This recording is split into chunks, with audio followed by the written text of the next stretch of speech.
All right, hello everybody. My name is Keon, and today we're going to look at a physics problem for the MCAT. Specifically, we're going to look at the problem where you have this inclined plane and you have a mass, maybe a little block or something, that's at the top of the inclined plane. And what the question is asking is, how long is it going to take for this block to get all the way to the bottom of the ramp? And so we're given the distances here. We're given that the diagonal here is 10 meters, and we're given the horizontal and vertical distances as well. And we're also given the coefficient of friction. So there will be friction on this ramp, and it's saying that the coefficient of friction is 0.5, okay? So this may be kind of a tricky problem. There's a few steps involved in getting to the right answer. But let's see how it goes. So the first thing to think about here is to think about, what are we trying to get to? So our final answer needs to be time, right? It needs to be t. And so we need to think about, okay, how are we gonna get there, right? And a good way of doing that is to think, what do I know? What do I know so far? And so let's figure it out. What do we know about this system so far? Well, first off, we know that the mass is going to start at rest. Okay, so we can say that, here's my marker. So we can say that we know the initial velocity, v naught, is going to be equal to 0, because the mass is at rest. What we also know is that the mass is going to travel a total distance of 10 meters. So what does that mean? That means the displacement is going to end up being 10 meters, right? So we know that one as well. We know delta D, which is displacement, is going to be 10 meters. Okay, so we have those two right off the bat. That's pretty nice. And what we're going to need, though, is time. So that's what we need. We don't know time yet. And let's think what else we would need to find time. Well, a good thing to do is to think back to your kinematics equations, right? There are all these different types of equations that related acceleration, time, and all that sort of thing. And the one that we're going to use to solve this problem is this one. It's the one where it says the displacement is equal to the initial velocity times time plus 1/2 at squared. Okay, so you should remember this formula, right? And so let's say we know the initial velocity is 0. We know the displacement is going to be 10. And so the only thing we don't know in order to solve for time is the acceleration. So this is the missing piece right now, right? The acceleration is the missing piece in this problem, because if we had that, then we would be able to solve for time, and then that would solve the problem, right? So that's what we're going to have to do. Basically, to solve this problem, we're going to need to find the acceleration of the mass, all right? Okay, how do we do that then? Well, the way to do that is through forces, right? So we have mass, it has forces acting on it. And so what we're gonna need to do is to draw the free body diagram, right? And so what the free body diagram is just a picture of all the forces that are acting on the object, okay?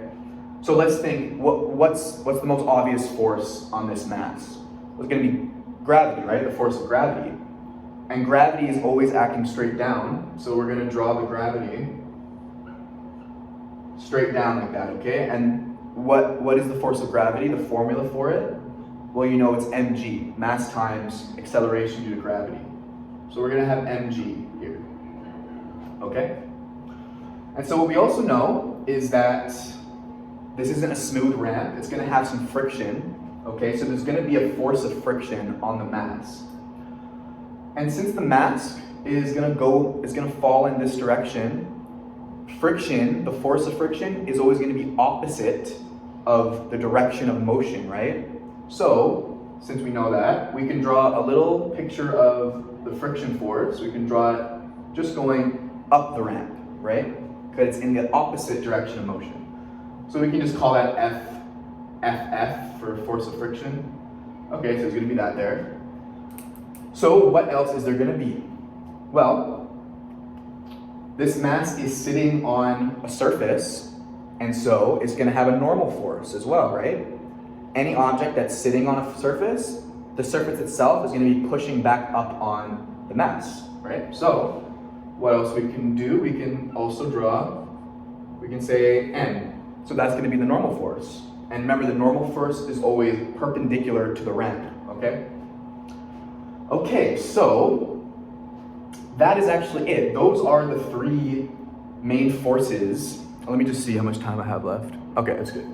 So these are the three main forces we're going to be working with, okay? And of course, in order to get acceleration, remember that's what we need right now. We need to find acceleration so that we can solve for time. We're going to be using F equals ma, right? It's Newton's second law. It's saying that the net force on the mass is equal to the mass times the acceleration. So that's what we're going to use to solve for A. So we need to find out, I'm just going to erase this for now, give me more room. So we're going to use F equals ma. So now we need to know what is F. What is the net force on the mass? The net force means kind of the total force that is really doing something to the mass in a sense. And so this is where the components come in, right? Since the mass is on an inclined plane, we can't really directly use this mg because it's straight down, and we need something that's matching the surface to really find the net force, right? So what we're going to do is to split up this mg into its components. It's going to have a component that's going along the perpendicular of the ramp, and then it's going to have a component that's going alongside the ramp itself, right? So you've probably seen this before. This is a common thing we do, is that we split up the forces into its components so that we can actually use it to find the net force. Okay. Okay, so now we got to think about what are these components? Well, we're given an angle here, theta, and it actually turns out that this angle here is the exact same as the angle right here. So this is also theta. And so to find out what the component forces are, it's pretty much just some trigonometry. You can kind of think of this as a triangle, right? This is kind of like a right triangle. Here's the right angle. And we have the length here. This is going to be the hypotenuse. The length is mg. And the side lengths are here. And so you got to think SOHCAHTOA, right? The sine is opposite over hypotenuse. You probably remember that from your high school. And so once you do that trigonometry, you're going to find that the length, the force here, the component there is mg. No, it's actually mg. All right, well, let's actually figure this out here, just so I don't mess up. It's always good. So the sine of this theta is going to be this length opposite over hypotenuse. So opposite over the hypotenuse is mg. Right, so the opposite, so yeah. So I got this wrong. This one's actually mg cosine theta, because if you solve for opposite, you're going to have mg sine theta equals the opposite side. Yeah, so that's kind of an advice right there. It's always good to just double check what you're doing so that you don't mess up. So it turns out that this side right here, this component is going to be mg sine theta. And so you can do the same thing and you'll find that this part is mg cosine theta, okay? Okay, cool. That's mg cosine theta. Okay, so now what do we have? So now what we can do is we can consider the net force, okay? We have all these components here, and in what direction do we really want to consider the net force to find A? Well, it's going to be this direction, because the mass is going in this direction. So let's come up with an expression that represents the net force here. So we have the force, mg sine theta, that's going in this way. So we can write that down. So let's say F net in the x direction is mg sine theta. It's going to be minus the friction force, minus force of friction, right? So that's going to be the expression for that horizontal component. And of course, that is equal to what? It's equal to MA, right? MA in the horizontal direction specifically.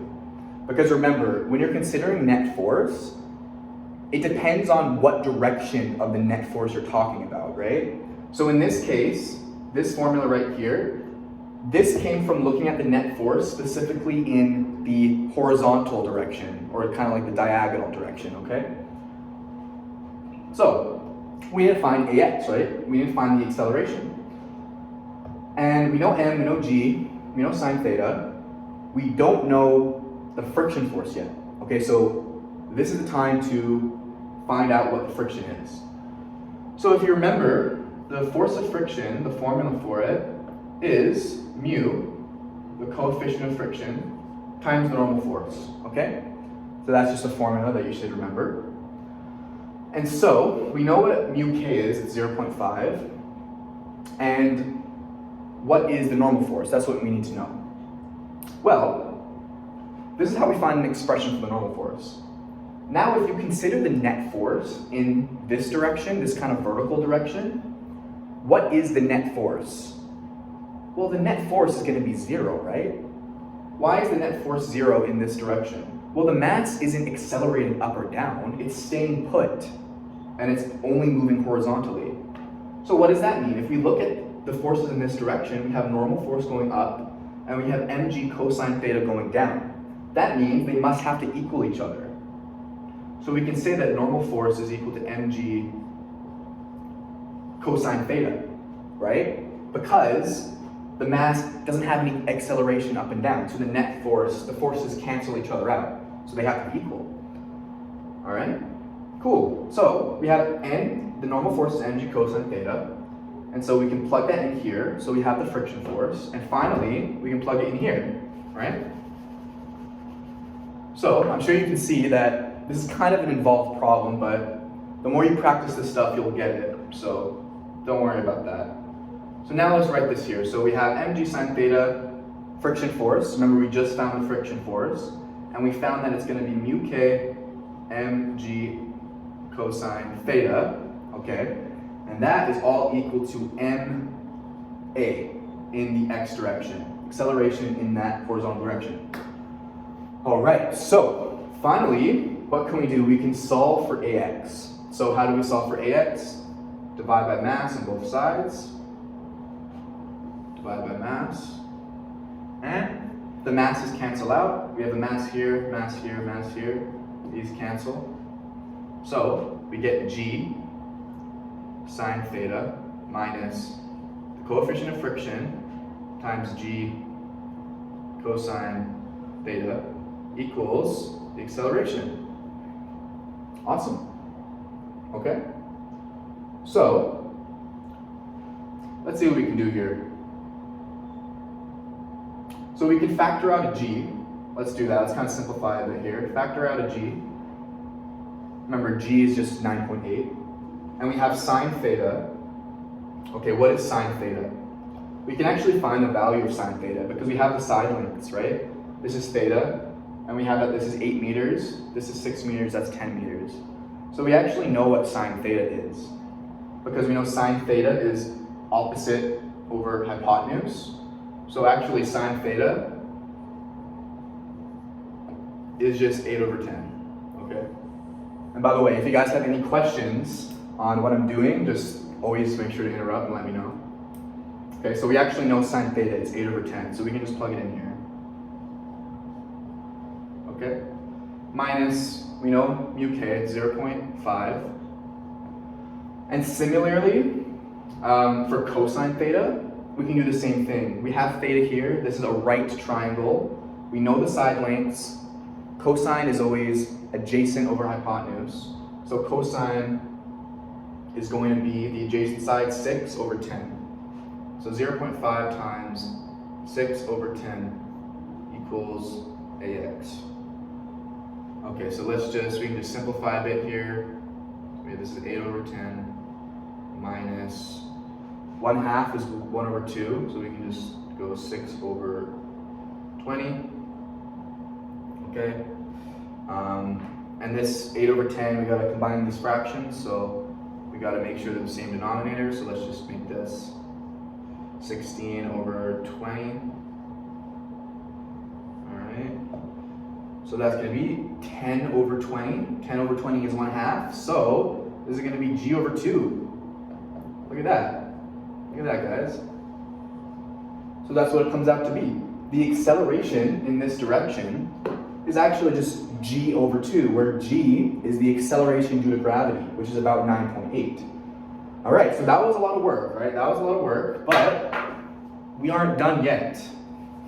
We aren't done yet because remember what the question asked? The question asked, what is the time? How long is it going to take for the mass to go to the bottom? So, remember what we talked about at the start? Let me just see the time. Okay, we're almost done. So remember we talked about the kinematics equation. So let's go back to that. We have delta D equals V naught T plus 1/2 A T squared. All right. And of course, now we have the A, we have g over 2. We know the displacement. The displacement is 10 because the mass is gonna go 10 meters.